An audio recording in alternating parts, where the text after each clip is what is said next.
Hello, listeners. In today's episode, we are going to talk about the power of influence, starting off in trading, but also in other business aspects and I guess real life aspects as well.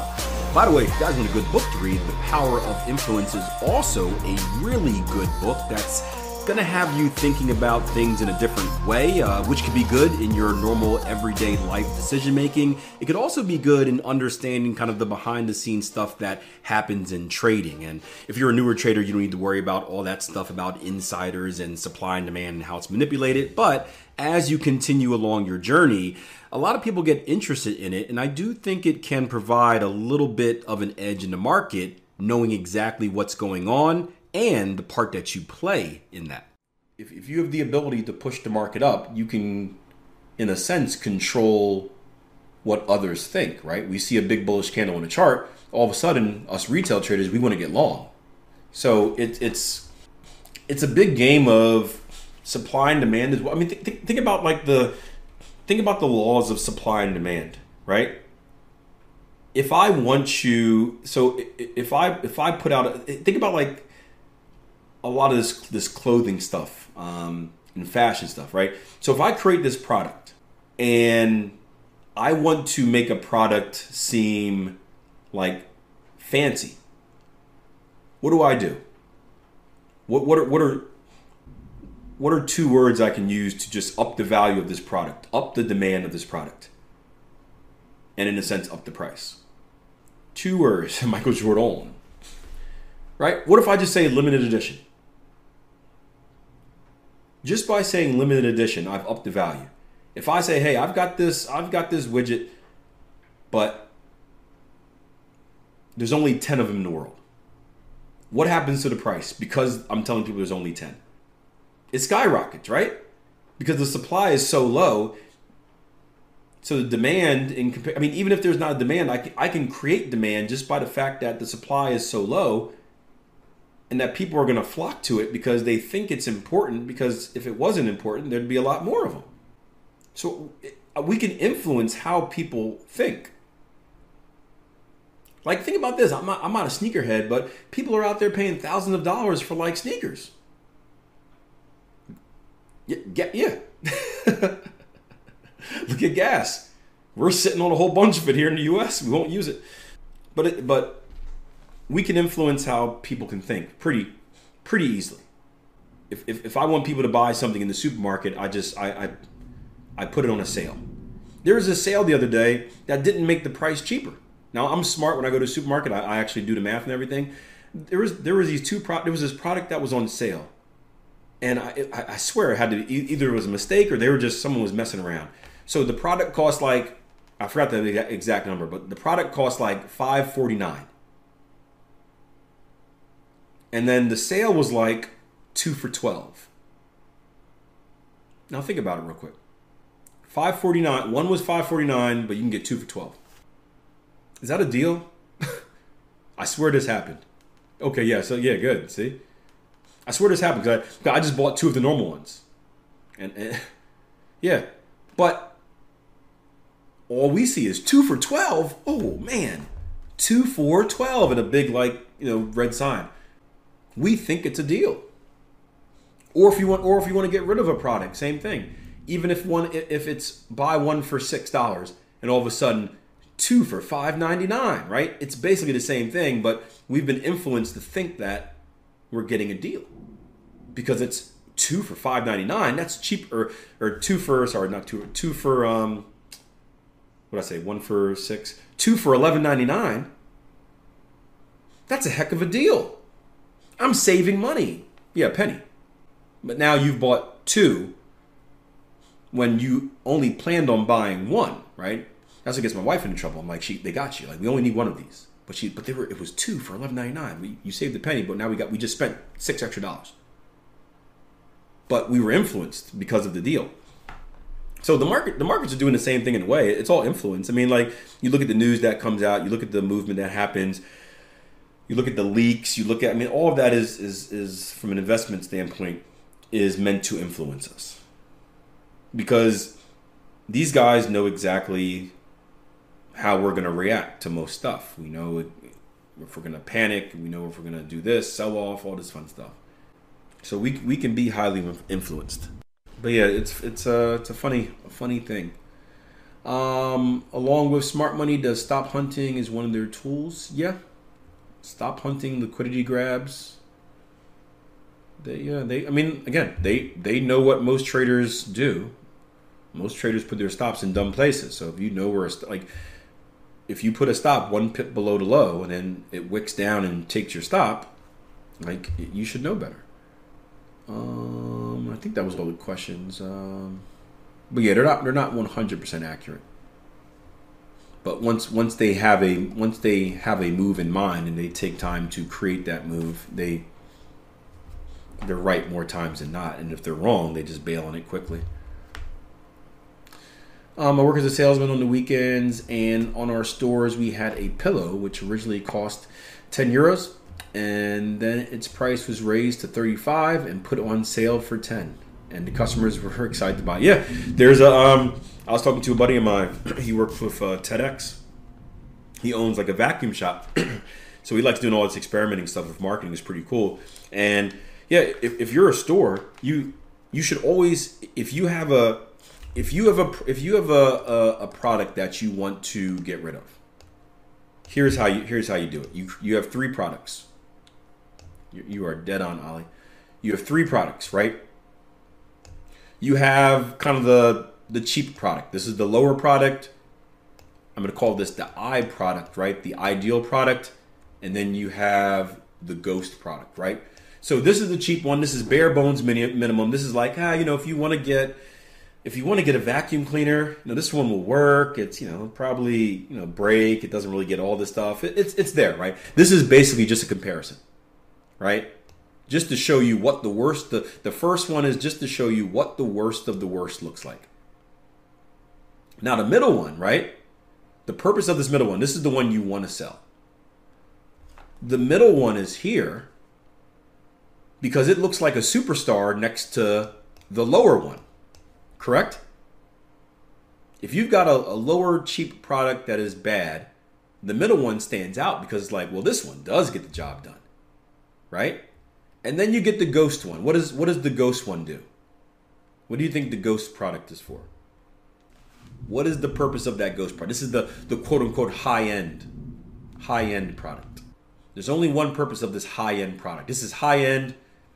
It's overly priced. It is the Mercedes-Benz, when Mercedes-Benz was like the thing of products. Yeah, this product is simply here to make this one look like a better buy. So you hype up this one. This one is $500, guys. $500, top of the line, right? No one wants to pay $500 for a vacuum.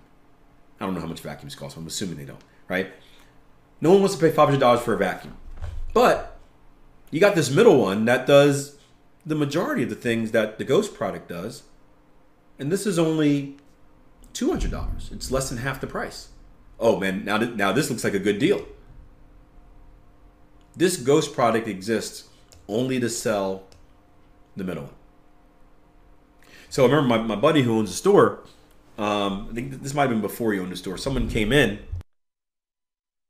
and they were like, why do you have this ghost product? Like it's wasting space on your shelf. Like no one ever buys it. Like why do you keep having it out here? And he's like, well, I need it out here to sell the other one. The guy didn't understand it. And he was like, watch this. And he took the ghost one away, and guess what everyone started buying? The lower tier one. Because there was nothing left to make this middle one look good. Now this one just looked like the expensive vacuum. Why buy a $200 vacuum when I can buy a $50 one? But all of a sudden, when it's been ingrained in your head that $500 is the premium vacuum cleaner. Premium vacuum cleaners cost $500. Because price is all made up on it's all created to make us think what we want to think. If $500 is the premium vacuum cleaner, but I can get something just as good for half the price, this is a steal. When the premium is gone, now all of a sudden, we value a vacuum cleaner at $200.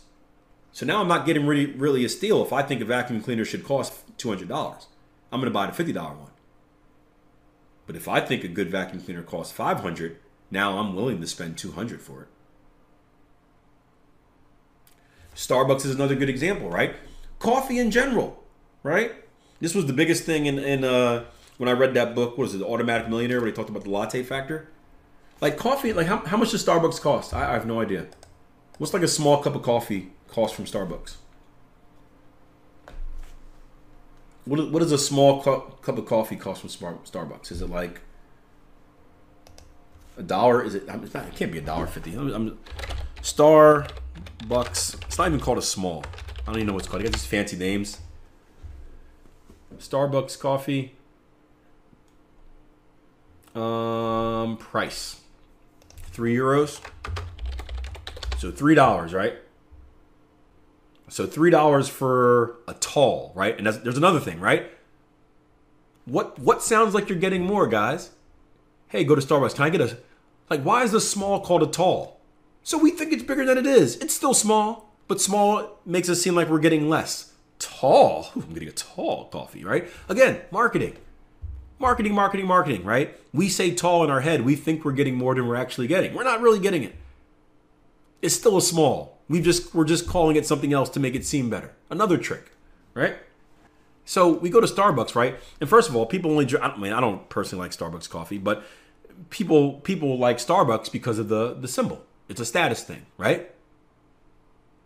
If two people walk up to you trying to sell you their trading service, right? They're trying to manage your money, and one comes up with a Starbucks cup, the other one comes up with like a Dunkin' Donuts cup. Who do you think's the more established person? The Starbucks guy. Why? Like why is someone's status elevated because of the coffee they drink, right? Now you can say you can make the case where I always do the example of like, hey, two people are pitching you a product. One guy shows up in a Lamborghini with a tailored suit. The other person shows up in like a Flintstone car where they've been driving with their feet and they're all muddy and dirty.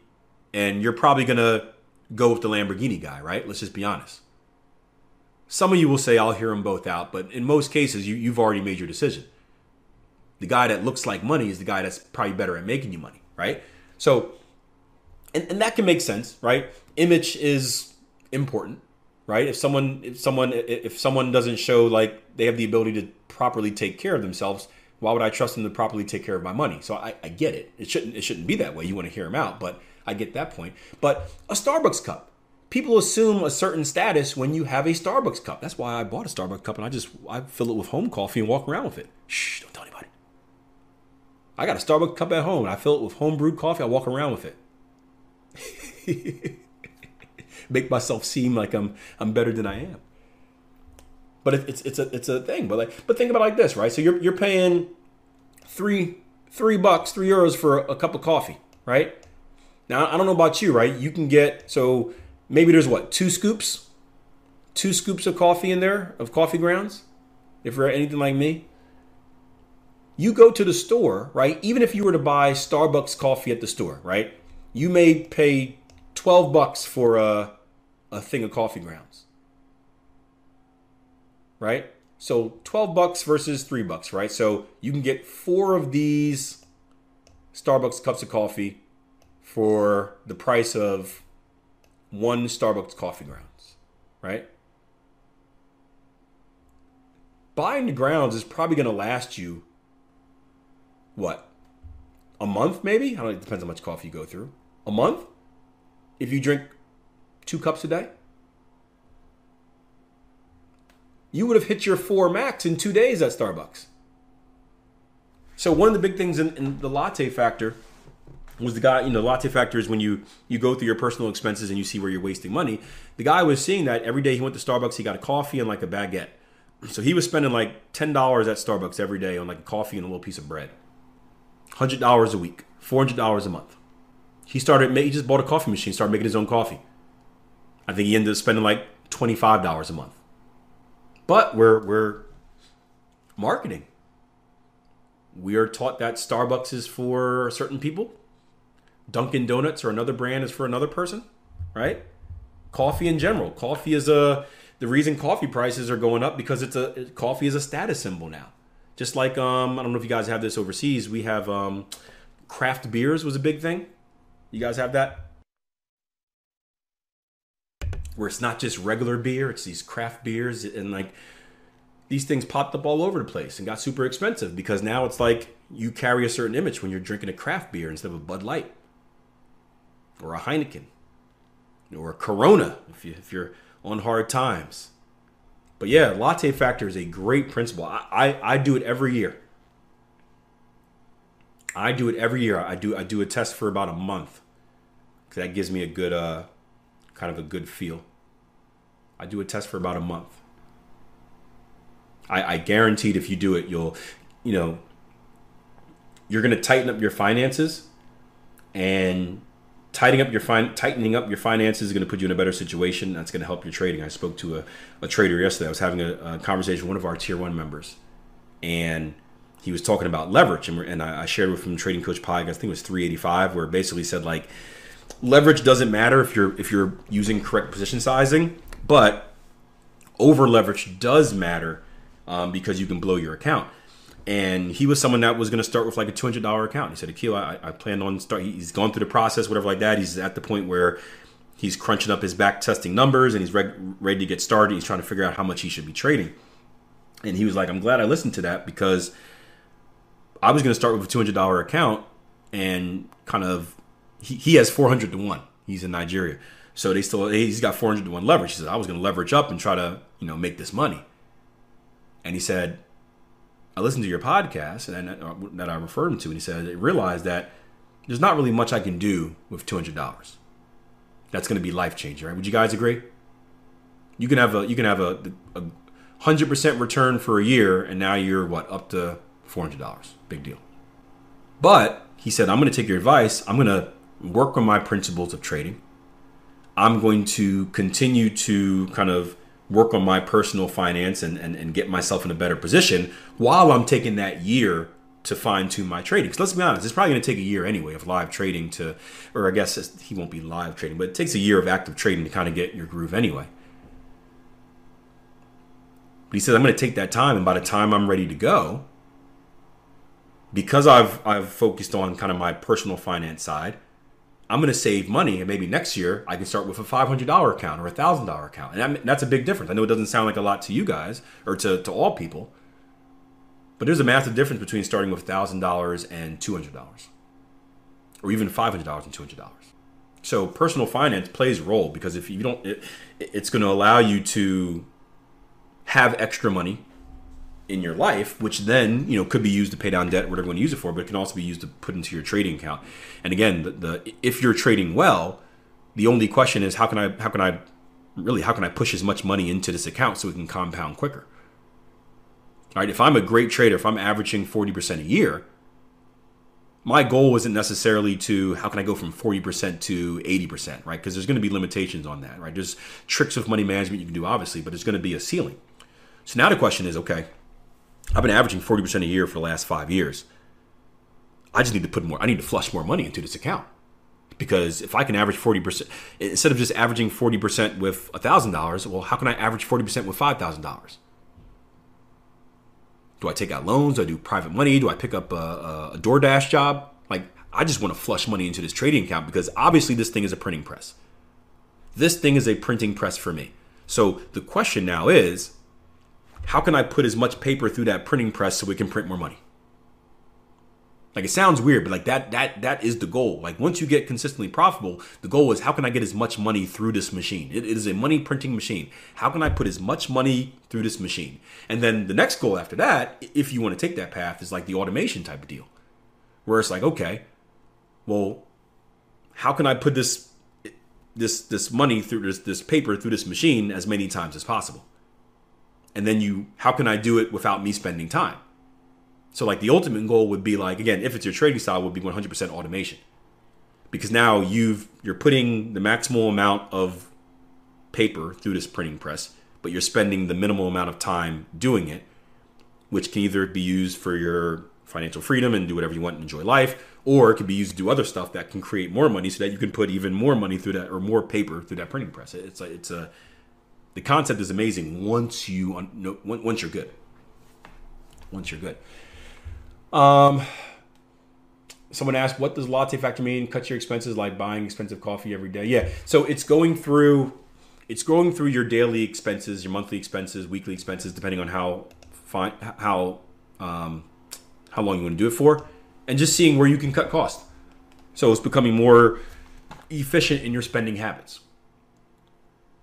So again, a perfect example, the biggest one or the funniest story I caught with myself was I found that I was spending $200 a month on Gatorades, Baby Bell cheeses, and Milky Ways.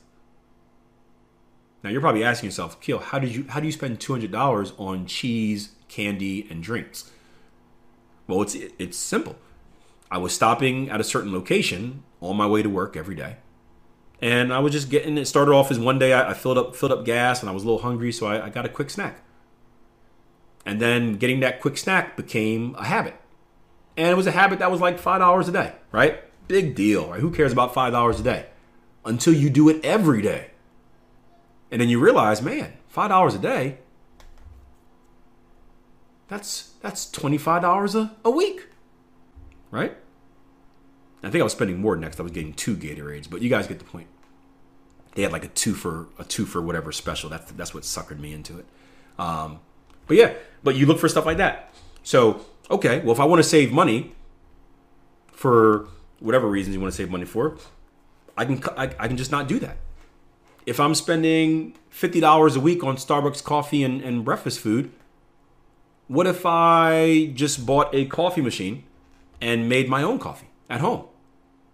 What about my wife ran into one of her friends the other day who was like, they were eating out. They were for 2 weeks straight. They were eating out, and I think they were complaining about not having money or something. And they're like, "Well, you're ordering out food every night," and they got 2 kids. So like, I don't know about you, like, if I just go to Chick-fil-A, right, and we order for, myself and the kids, we're probably spending $30.